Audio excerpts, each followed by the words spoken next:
نمل از قلم نمرہ احمد باب نمبر 13 من الماس رابع ملکہ دادم میں نے پیش کیا ملکہ کو ایک ہیرا۔ وہ سورما ہوتے ہیں جو پھینکتے ہیں گوٹ، مگر وہ قسمت ہوتی ہے جو شطرنج کھیلتی ہے، اور تم بہت دیر سے جان پاتے ہو کہ وہ کون تھا جو آغاز سے ہی کھیل رہا تھا دونوں کوئنز کے ساتھ۔ Tray party chat. ذکیہ بیگم دل تھام کر رہ گئیں، لب کھل گئے اور آنکھوں میں بے یقینی پھیلی۔ تم سارا، تم ادھر تھیں، مگر کیوں؟ سہارے کے لیے بیڈ کا کنارہ تھاما، وہ بھی آہستگی سے بیٹھی۔ آنسو ٹپ ٹپ گر رہے تھے۔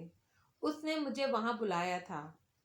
سر جھکائے انگلی سے ہتھیلی مسلتی وہ بتانے لگی، ذرا دیر کے لیے ہم 1 ماہ قبل 21 مئی کی صبح تک پیچھے جاتے ہیں، جب سعدی ہاشم کاردار کے آفس میں بیٹھا تھا تو چند میل دور اپنے آفس میں بیٹھی سارا انٹرکام اٹھائے کہہ رہی تھی، ماریا، میں انسٹیٹیوٹ جا رہی ہوں کلاس لینے۔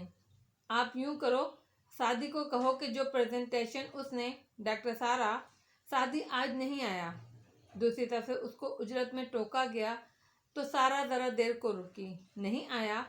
ابرو بھینچے، آنکھوں میں غصہ در آیا، موبائل اٹھا کر کال ملائی۔ ہاشم کے آفس کے باہر حلیمہ بیٹھی کام کر رہی تھی۔ جب ٹوکری میں رکھا سعدی کا موبائل بجنے لگا، اس نے نگاہ اٹھا کر دیکھا، بلاک نمبر کالنگ، اور واپس کام کرنے لگی۔ سارا نے فون رکھا تو چہرے پر شدید ناراضگی تھی۔ کلاس لینے کے بعد باہر نکلی، دوبارہ سے اس کو کال ملائی، اب کہ اس نے اٹھایا، جی۔ وہ خود بھی اکتایا ہوا لگ رہا تھا۔ سعدی یوسف، آج آپ آفس نہیں آئے؟ دانت پر دانت جما کر تحمل سے پوچھا۔ مجھے کچھ کام تھا۔ ہاشم کے آفس سے باہر سڑک پر وہ گاڑی دوڑاتا گھر کی طرف جا رہا تھا۔ آج 5 بجے سے پہلے آ کر اپنا ٹرمینیشن لیٹر وصول کر لینا۔ سعدی، کیونکہ میں مزید تمہاری بے قاعدگیاں برداشت نہیں کروں گی۔ آج نہیں آ سکوں تو کل آنے کی زحمت نہیں کرنا، ہم لیٹر بھجوا دیں گے۔ خدا حافظ، سختی سے بولی۔ میں گھر جا کر آپ کو دوسرے نمبر سے کال کرتا ہوں، یہ فون بگ ہو رہا ہوگا۔ اس نے ایسے اجلت میں کہا جیسے سارا کی بات کی کوئی اہمیت ہی نہیں ہو۔ اف۔ شام کو وہ گھر پہ تھی جب اس کا موبائل بجا۔ ندرت بھابھی کالنگ۔ جی بھابھی، بھابھی کا بیٹا بول رہا ہوں، وہ بھی خوبصورت والا۔ وہ صبح کی نسبت حشاش بشاش لگ رہا تھا۔ سارا کے چہرے پر خفگی در آئی۔ ٹرمینیشن لیٹر پوسٹ کر دیں گے ہم، آپ کو آفس آنے کی ضرورت نہیں ہے۔ میں نے اپنی باس کو نہیں، خالہ سارا کو فون کیا ہے، ضروری بات کرنی ہے۔ اس کے بعد بے شک مجھے نوکری سے نکال دیجیے گا۔ وہ سنجیدہ ہوا تو سارا کے چہرے کی خفگی کم ہوئی۔ وہ اگر پروجیکٹ ڈائریکٹر تھی، پروسیس ڈیزائننگ میں PhD تھی، تو وہ بھی سعدی تھا۔ بولو، شام کو میں ساری فیملی کو اپنے ریسٹورینٹ میں اکٹھا کر رہا ہوں، آپ بھی آئیں گی کیونکہ مجھے سب کو کچھ بتانا ہے۔ میں نہیں آ سکتی، جو بتانا ہے ابھی بتا دو۔ آپ کے شوہر کے قاتل سے میں آج ملا، اس سے اعتراف بھی کرا لیا، ثبوت بھی ہے میرے پاس۔ مجھے پتا ہے آپ کو بدلہ لینے میں کوئی دلچسپی نہیں، مگر کم از کم یہ تو آپ جاننا چاہیں گی کہ آپ کو، آپ کے بچوں کو کس سے محفوظ رکھنا ہے۔ اور سارا دھواں دھواں ہوتے چہرے کے ساتھ کھڑی سنتی گئی۔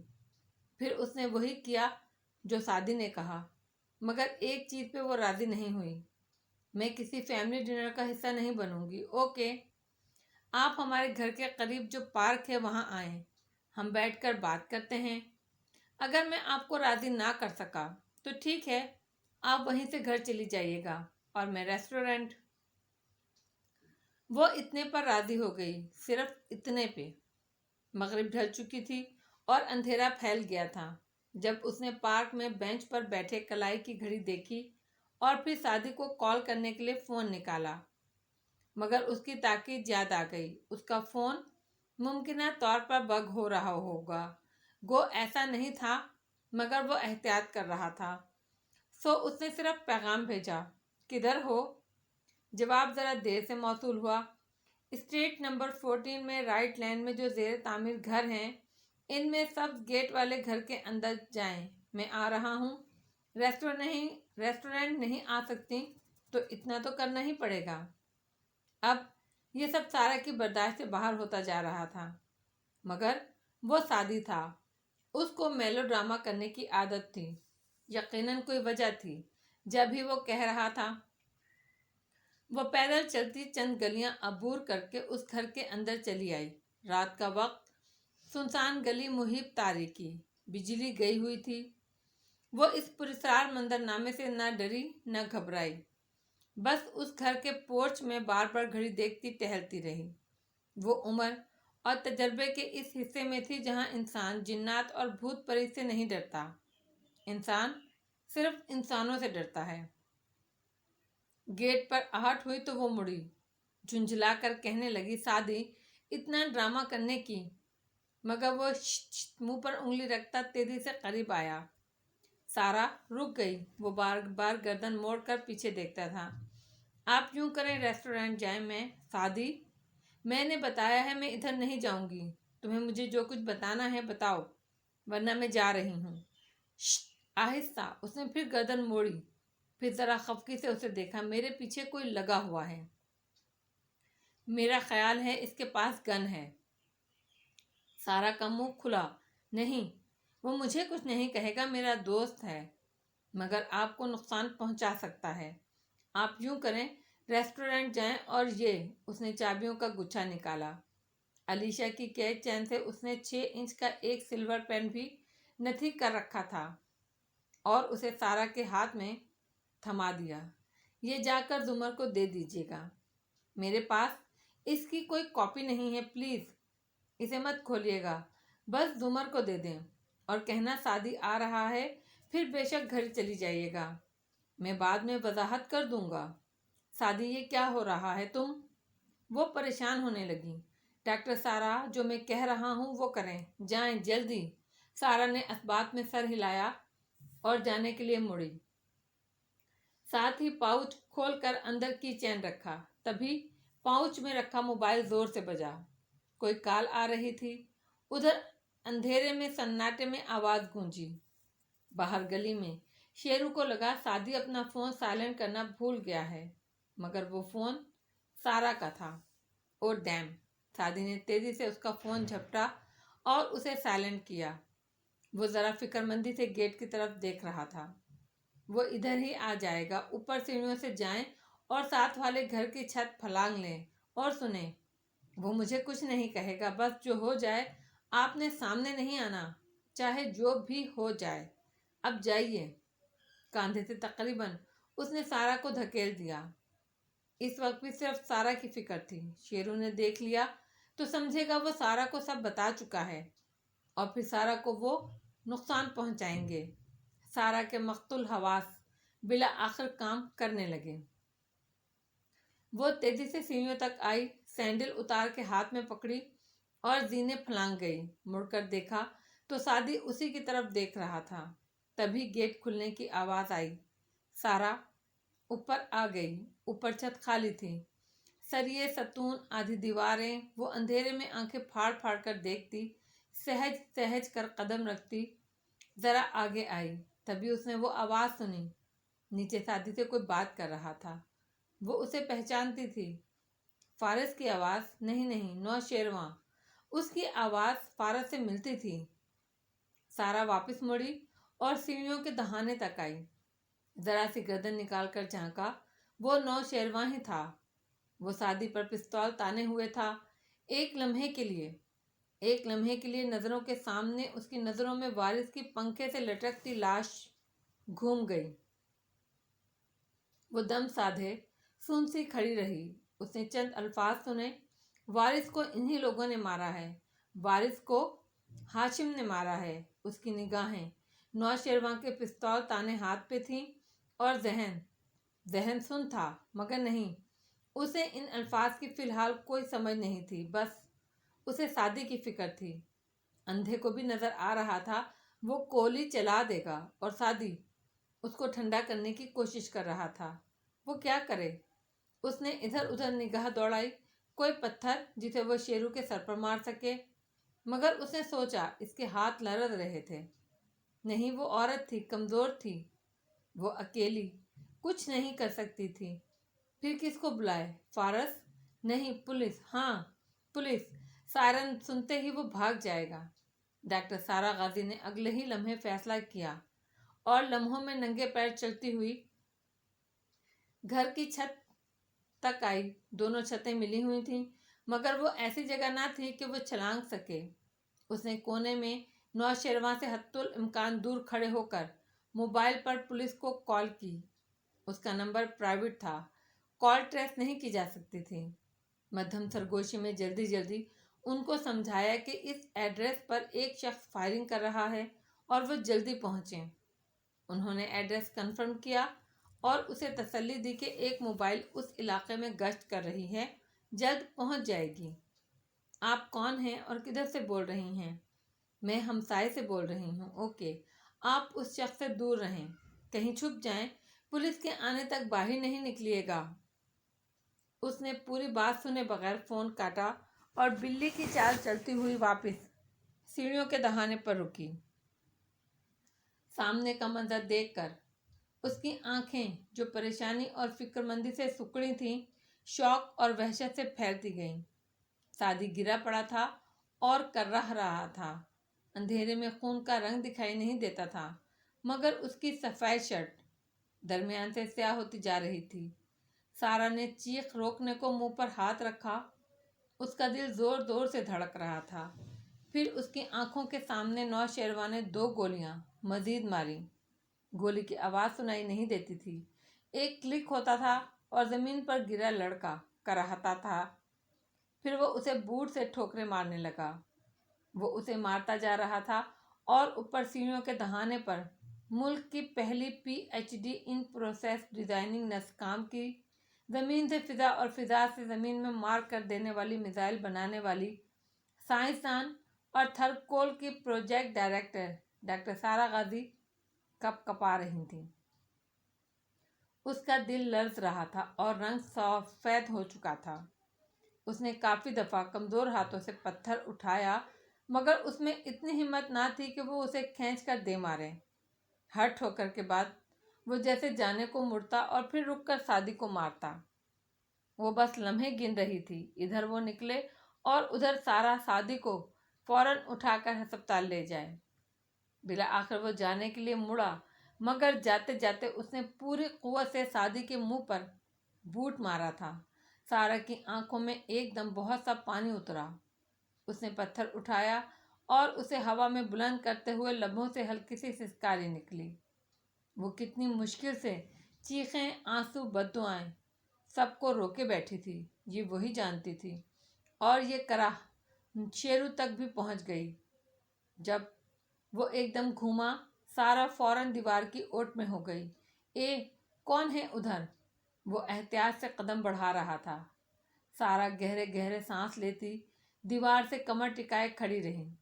پھر اسے گولیوں کے کلک اور ان کے سیڑھیوں اور دیوار سے ٹکرانے کی آوازیں سنائی دیں۔ گولیوں کے بارے میں خبریں سننا اور ان کو فلموں اور ویڈیو گیمز میں دیکھنا اور بات ہوتی ہے، مگر ان کو خود پہ برستے دیکھنا، یہ زندگی کے تکلیف دہ تجربات میں سے ایک ہے۔ سارا نے آنکھیں بند کر لیں اور اس کا سارا وجود کانپ رہا تھا۔ پھر خاموشی چھا گئی۔ اس نے چند لمحے انتظار کیا، پھر اوٹ سے نکلی۔ نوشیروان جاتے جاتے اسی پل واپس مڑا اور اندھیرے میں سارا کا ہیولا فوراً اوٹ میں ہو گیا۔ اسے لگ رہا تھا وہ ابھی آئے گا اور اسے بھی گولیوں سے بھون دے گا، مگر ایسا نہیں ہوا۔ وہ گیٹ عبور کر کے باہر نکل گیا۔ وہ دوڑ کر نیچے آئی۔ سعدی زمین پر گرا کراہ رہا تھا، اس کی آنکھیں بند تھیں۔ سعدی، سعدی، اس نے جھنجھوڑا۔ اس کا چہرہ تھپ تھپایا۔ سعدی نے غنودگی سے آنکھیں کھولیں۔ اسے دیکھ کر ان میں کوئی احساس نہیں جاگا، بس وہی غنودگی، صدماتی، بے یقین سی کیفیت۔ میں نے پولیس کو کال کر دی تھی، وہ آتے ہی ہوں گے، تم بالکل ٹھیک ہو جاؤ گے، وہ اس کے زخم پر ہاتھ رکھتی کہہ رہی تھی۔ اور خون؟